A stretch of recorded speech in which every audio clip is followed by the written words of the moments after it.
और इस पूरे मामले में इस वक्त एक बड़ी खबर आ रही है। आपको बता दें कि 4 आरोपियों की गिरफ्तारी हुई थी। इन आरोपियों ने अब जेल के अंदर से पुलिस प्रशासन को चिट्ठी लिखी है।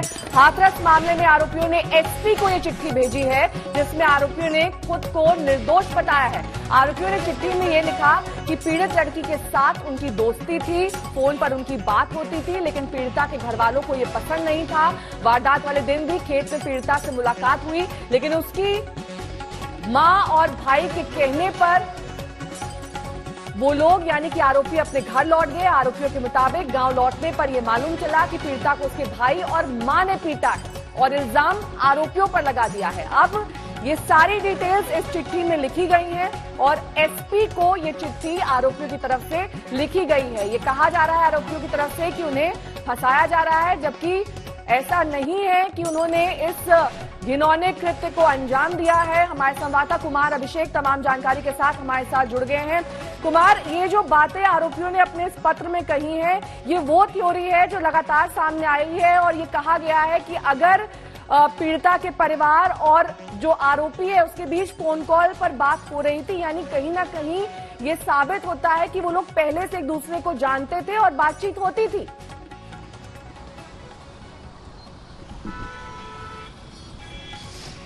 देखिए नेहा, सीडीआर जो कि बेहद अहम होता है किसी भी जांच में, तो सीडीआर की अगर हम लोगों ने जो रिपोर्ट देखी है उसमें एक बात तो तय थी कि दोनों परिवार एक दूसरे से संपर्क में थे। दोनों संदीप के नाम से ये नंबर थे, एक पीड़िता का भाई और दूसरा जो आरोपी है।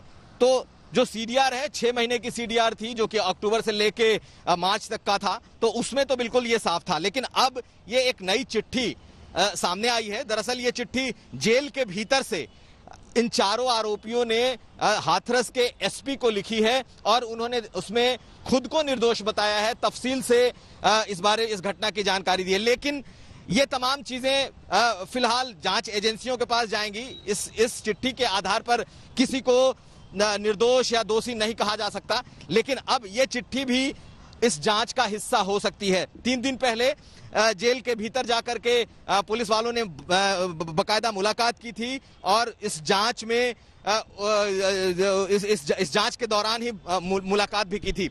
एक बात और आपको बता दूं कि ये जो 4 लोग जो पीएफआई के संदिग्ध पकड़े गए हैं, उन पर भी गंभीर धाराएं यूएपीए के एक्ट लगाए गए हैं। तो कुल मिलाकर ये कहा जा सकता है कि एक तरफ जो परिवार है वो खौफजदा है, वो रहना नहीं चाहता, दूसरी तरफ जो आरोपी हैं उनकी चिट्ठी सामने आती है, सार्वजनिक हो रही है, और तीसरी तरफ ये कि पीएफआई पर अब गंभीर धाराओं में पीएफआई से के जो पकड़े गए संदिग्ध लोग हैं उन पर यूएपीए के तहत मामला भी दर्ज हुआ है।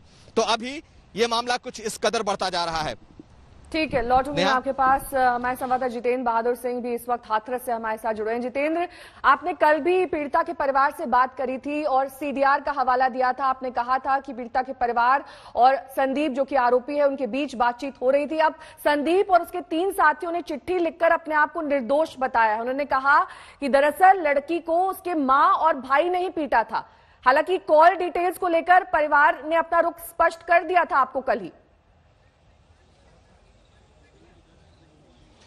बिल्कुल नेहा, कॉल डिटेल्स को लेकर के परिवार की तरफ से ये रुख साफ कर दिया गया था कि फोन नंबर तो इन्हीं का है, फोन इनके पिताजी के पास करीब 20 से 25 सालों से है, लेकिन इन्होंने कोई बातचीत नहीं की। परिवार वालों का जो पीड़ित परिवार है उनका यह कहना कि अगर कोई कॉल रिकॉर्डिंग है तो हमें सुनाया जाए। उनकी तरफ से इस तरीके की बात की जा रही थी, लेकिन जिस तरीके से आरोपियों ने चिट्ठी लिखी है एसपी को, इससे यह साबित हो रहा है कि वो लोग भी अपनी दलीलें देने में जुटे हुए हैं। लेकिन एक तरफ जहां इंसाफ की यहां पर मांग की जा रही है, कहा जा रहा है कि जो पीड़ित परिवार है उसको इंसाफ मिलना चाहिए, वहीं दूसरी तरफ जो आरोपी है वो लोग भी कह रहे हैं कि उनको निष्पक्ष जांच चाहिए। तो इस तरीके की बातें सामने आने लगी हैं। लेकिन अक्टूबर 2019 से लेकर के मार्च 2020 तक जो सीडीआर मिला है उसमें इलेक्ट्रॉनिक एविडेंस होता है और ये जो जांच एजेंसियां हैं उन जांच एजेंसियों के पास इस तरीके की जानकारी जाएगी। उसके बाद ही ये साफ हो पाएगा कि आखिर किस तरीके से इन लोगों की बातचीत होती थी और किस तरीके से ये लोग इस तरीके से दोनों परिवारों में जो पीड़ित परिवार है और आरोपी परिवार आपस में बातचीत करते थे। आप लगातार परिवार के संपर्क में है, परिवार लगातार अपनी सुरक्षा की मांग कर रहा था। जो जो कि मुहैया करा दी गई है। इसके बावजूद